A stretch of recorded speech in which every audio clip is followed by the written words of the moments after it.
अवैध ऑडिशनच्या नावाखाली 17 मुलांना ओलीस ठेवल्याचा प्रकार समोर, पोलिसांकडून सर्व मुलांची सुखरूप सुटका। रोहित आर्य नावाची व्यक्ती पोलिसांच्या ताब्यात, पुढील तपास सुरू।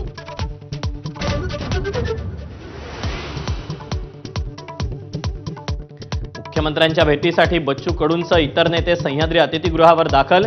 बैठकीला दोन्ही उपमुख्यमंत्री, मंत्री, अधिकाऱ्यांसह 41 जणांना निमंत्रण।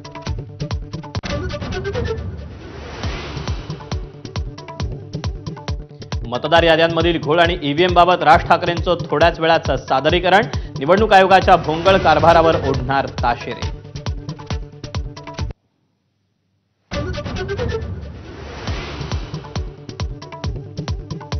1 नोव्हेंबरला दुपारी 1 ते 4 या वेळेत मविया आणि मनसेचा निवडणूक आयोगाविरोधात सत्याचा मोर्चा। राज ठाकरे, उद्धव ठाकरे, शरद पवारांच्या उपस्थितीत झालेल्या बैठकीत निर्णय। मवियाचे सर्व वरिष्ठ नेते उपस्थित राहणार।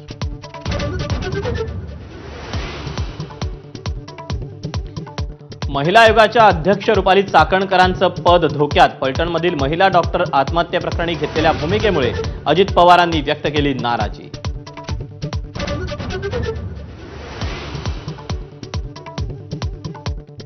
नवी मुंबईत मतदारांच्या बोगस पत्त्यांचा आणखी एक कारनामा। मनपा आयुक्तांच्या निवासी पत्त्यावर चक्क 150 मतदारांची नोंद। मतदारांची नोंद करतानाचा हलगर्जीपणा पुन्हा चव्हाट्यावर।